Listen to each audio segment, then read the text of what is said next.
दोस्तों आज हम बात करेंगे इंटरव्यू के एक बहुत सी कॉमन बट बहुत ही इंपॉर्टेंट क्वेश्चन के बारे में। वो है tell me about yourself. Hello दोस्तों, मेरा नाम है केशव शर्मा। मैं हूं एक ऑथर और एक पब्लिक स्पीकर। स्वागत है आपका आज की वीडियो में।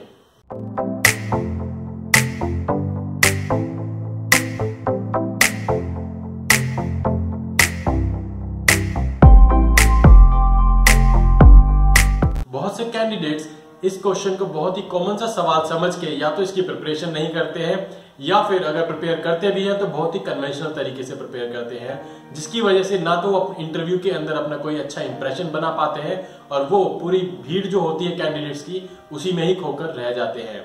तो आज मैं आपके साथ शेयर करूंगा कि कैसे आप इस क्वेश्चन को टैकल कर सकते हैं और क्रिएट कर सकते हैं एक better impression in the interview, ताकि आपके सक्सेसफुल होने के चांसेस बहुत ज्यादा इंक्रीज हो जाए और आप भीड़ से अलग दिखें। मेजॉरिटी ऑफ कैंडिडेट्स इस क्वेश्चन का आंसर कैसे देते हैं, मैं आपको एग्जांपल देता हूं। Tell me about yourself. Sir, my name is Keshav Sharma. I have done my BTech in Electronics and Communication from XYZ University, and I secured 71% marks. And I went for training in this company for 2 months in final year, and I love reading books. I love to listen to music, and I watch cricket. इस तरह से आप answer देते हैं। और अगर आपका work experience है तो ज्यादा से ज्यादा 2 लाइन और ऐड कर देते हैं। I have worked for 2 years in ABC company, and then I worked for 1 year in this company. I worked on this technology, and that's it.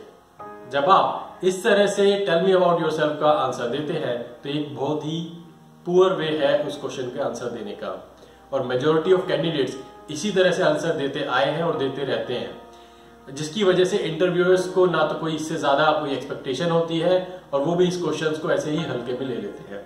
Majority of candidates इस क्वेश्चन का answer इसी तरह से देते रहते हैं और इसी वजह से इंटरव्यूअर्स को इस क्वेश्चन के आंसर में कोई ज्यादा एक्सपेक्टेशन होती भी नहीं है, वो भी इस क्वेश्चन को बहुत हल्के में लेते हैं। लेकिन अगर आप इस क्वेश्चन को यूज करें अपनी एडवांटेज के लिए, इस क्वेश्चन का आंसर आप इस तरह से दें कि आप एक इंटरेस्टिंग स्टोरी बिल्डअप कर पाए इन इंटरव्यू, जिससे कि इंटरव्यूअर को इंटरेस्ट आएगा आपकी बातों में, आपकी कहानी में, और वो और जानना चाहेंगे कि आपके पास कहने के लिए क्या है। तो आप अपने इंटरव्यू को एक पर्टिकुलर डायरेक्शन में लेकर जा सकते हैं, जिससे कि आपके इंटरव्यू को क्रैक करने के चांसेस बहुत ज्यादा इंक्रीज हो जाएंगे। एक बहुत ही फेमस इंटरनेशनल मोटिवेशनल स्पीकर है टोनी रॉबिन्स। उनकी एक फेमस लाइन है, फ्रेज है जो मेरे को बहुत पसंद है, चेंज द गेम। अगर आप भीड़ के साथ कॉम्पीट करोगे तो आप उसी में ही फंस के रह जाओगे, और अगर आपको भीड़ से अलग दिखना है, आपको आउटस्टैंडिंग दिखना है, तो you have to change the game, change the rules. अगर आप इस क्वेश्चन को एक गेम की तरह लें तो अभी अगर आप कन्वेंशनल तरीके से आंसर देंगे तो आप भीड़ में खड़े रहेंगे। अगर आपको इस गेम को ही चेंज करना हो तो आपको किस तरह से इसका आंसर देना है वो आपको ढूंढना पड़ेगा। चलिए देखते हैं कि इस क्वेश्चन का आंसर आप कैसे दे सकते हैं। इस क्वेश्चन को मैं डिवाइड करूंगा 3 पार्ट्स में। पहला पार्ट है आपका एजुकेशन, दूसरा है वर्क एक्सपीरियंस, और तीसरा है आपके हॉबीज और इंटरेस्ट। जब एजुकेशन की बात करते हैं तो आपको सिर्फ इतना नहीं बताना है कि आपने कौन से कोर्स में ग्रेजुएशन या मास्टर्स किया है, कौन सी यूनिवर्सिटी से किया है। आपको उसके साथ कुछ 2-3 चीजें और ऐड करनी चाहिए। जैसे मैं बताता हूँ, like I have done BTech in Electronics and Communication, and I love digital electronics because it gives a lot of possibilities to implement real life problems and provide solutions for that, and it has immense possibilities to like improvise the digital technology, and I have worked on different projects based on this subject. While working on these projects, I have not only developed my technical skills, but I have also learned how to work in a team and time management and handle difficult tasks. इस तरह से आप अपने education के बारे में बता सकते हैं। स्पेसिफिकली जो आपने चीजें सीखी हैं अपने एजुकेशन के टाइम पे, उन पे फोकस करें और उनको शेयर करें जब आप अपने एजुकेशन के बारे में बताएं। हो सकता है आपको पढ़ाने वाले कोई प्रोफेसर हो जिनका कोई इंप्रेशन आपके ऊपर पड़ा हो, जिनसे आपने कुछ सीखा हो, तो उस लर्निंग को, उस एक्सपीरियंस को भी आप, उस इंटरेक्शन को भी आप शेयर कर सकते हैं जब आप अपने एजुकेशन के बारे में बता रहे हैं। या हो सकता है आपने कुछ एक्स्ट्रा करिकुलर्स में पार्ट लिया हो अपने एजुकेशन के टाइम पे, जिसकी वजह से आपने कुछ चीजें सीखी हो, कुछ स्किल्स डेवलप करी हो, उनके बारे में भी आप शेयर कर सकते हैं। अब देखते हैं दूसरे पार्ट इस क्वेश्चन के। जो है कि वर्क एक्सपीरियंस। वर्क एक्सपीरियंस में आपको क्या बताना है? अगर आपने 2 साल 3 साल कहीं भी किसी कंपनी में अगर आपने काम किया है तो सिर्फ इतना ना बताएं कि मैंने 2 साल के लिए इस कंपनी में काम किया, इस टेक्नोलॉजी पे काम किया। उसमें आप बताएं कि आप ऐसे शेयर कर सकते हैं कि that I have work for this company for 2 years and I had the opportunity to learn these technologies and grow from this level to this level, and I also had the opportunity to work under a leader or maybe a team lead or maybe a manager। उनसे आपने क्या सीखा, क्या आपको सीखने को मिला, आपकी स्किल्स कैसे डेवलप हुई उस 2 साल के अंदर। तो इस तरह से अपने वर्क एक्सपीरियंस को आप बताइए। फिर आप दूसरी कंपनी का अगर वर्क एक्सपीरियंस बताते हैं तो वहां पे आपने क्या क्या स्किल्स को डेवलप किया वो चीजें बताइए, वहां की पॉजिटिव चीजें आपको क्या क्या अच्छी लगी वो चीजें आप बताइए। इस तरह से अपने वर्क एक्सपीरियंस के सेक्शन को भी आप इंटरेस्टिंग बना सकते हैं। और आपका थर्ड सेक्शन हॉबीज और इंटरेस्ट का, अगर आप हॉबीज और इंटरेस्ट के बारे में बताते हैं तो ऐसे मत कहिए कि I love watching cricket. Majority of candidates का यही हॉबी होता है कि उनको क्रिकेट देखना पसंद है, क्योंकि आप इंडिया में रहते हैं और इंडिया में cricket is like another religion. तो आप ऐसा मत कहिए कि मेरे को क्रिकेट देखना अच्छा लगता है, क्योंकि ये कोई हॉबी नहीं है। अगर आपको क्रिकेट देखना अच्छा लगता है तो आप ऐसे बताइए कि I love watching cricket because मेरे को पसंद है कि किस तरह से एक ग्रुप के अंदर लोग एक गेम में खेलते हैं, वो कैसा टीम बॉन्डिंग उनका रहता है। I love this particular player because of his dedication, how he accepts his challenges in the field, और वो किस तरह से ग्रो करते हैं, कैसे चैलेंजेस को फेस करते हैं, कैसे हारती हुई गेम को जीतते हैं। वो चीजों को देखना, वो स्पिरिट को देखना मेरे को अच्छा लगता है। उससे मेरे को इंस्पिरेशन मिलती है, मुझे उससे ये सीखने को मिलता है। और क्रिकेट देखते देखते मेरा टाइम पास भी होता है और साथ साथ में बहुत सारी चीजें सीखता भी हूँ उस गेम से। और इस तरह से आप एक छोटी सी हॉबी को जो कि आप टाइम पास में करते हैं उसको भी आप इंटरेस्टिंग बना सकते हैं। ऐसे ही बहुत लोग बोलते हैं कि मुझे म्यूजिक सुनना पसंद है, लेकिन इतना काफी नहीं है। आपको बताना पड़ेगा कि मुझे पर्टिकुलर टाइप ऑफ म्यूजिक सुनना पसंद है। और मैं म्यूजिक इसलिए सुनता हूँ कि क्योंकि मुझे रिफ्रेशिंग फील होता है। जब भी मैं थक जाता हूँ, मेंटली थोड़ा लो फील करता हूँ, तो I listen to good music और उससे मैं वापस री एनर्जाइज फील करता हूँ। और म्यूजिक से मेरे को बहुत सारी चीजें सीखने को मिलती है कि life is like a music. जैसे म्यूजिक के अंदर टेम्पो कभी ज्यादा कभी कम होता है, वो उसी तरह से मेरी लाइफ की भी फिलॉसफी है और उसी तरह से मेरे को लाइफ में आगे बढ़ने की इंस्पिरेशन मिलती है। इस तरह से उसके अराउंड स्टोरी बिल्डअप कीजिए और स्टोरी ऐसी होनी चाहिए जिसको आप खुद बिलीव करते हो। मेरे कहने की वजह से कुछ झूठी स्टोरी मत बनाइए, उसको फील कीजिए। जो भी आपकी हॉबी है उसको फील कीजिए और उसके अराउंड अपनी स्टोरी को बिल्डअप कीजिए जो आपकी पर्सनल स्टोरी हो। ऐसे ही बहुत लोग बोलते हैं कि मुझे बुक्स पढ़ना अच्छा लगता है।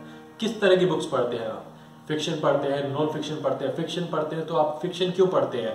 उसमें आप एग्जांपल दे सकते हैं कि फिक्शन बुक्स के through I get to learn about different cultures in the world, because आप हर जगह ट्रैवल नहीं कर सकते हैं।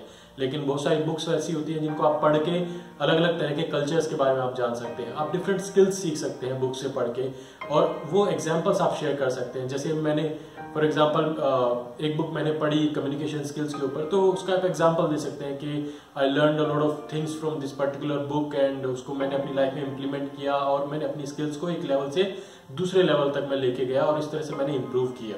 तो इस तरह से आप अपने ये तीनों सेक्शंस को इम्प्रूव कर सकते हो और उनको इंटरेस्टिंग बना सकते हैं। जब आप इस तरह से बात करेंगे तो you will sound very interesting और इंटरव्यूअर आपकी बातें सुनना चाहेगा और जानना चाहेगा।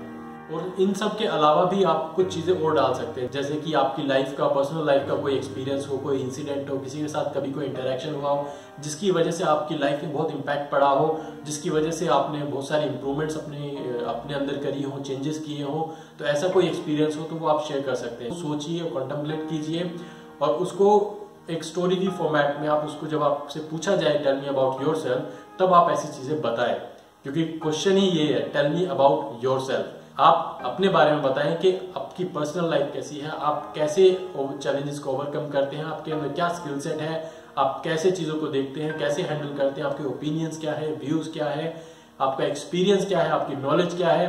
ये सब चीजें आपको शेयर करनी है जब भी आप इंटरव्यू में जाते हैं।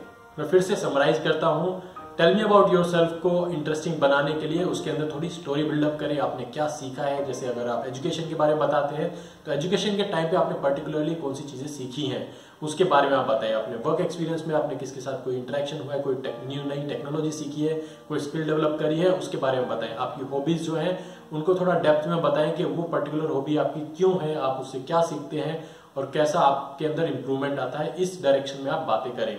जब आप ऐसी बातें करेंगे तो आप इंटरेस्टिंग साउंड करेंगे और आप जो चीजें बताएंगे तो इंटरव्यूअर उन्हीं में से ही आपको नेक्स्ट क्वेश्चन पूछने की कोशिश करेगा, क्योंकि आप इंटरेस्टिंग स्टोरी बता रहे हैं और इंटरव्यूअर जानना चाहेगा कि वो इंटरेस्टिंग स्टोरी क्या है।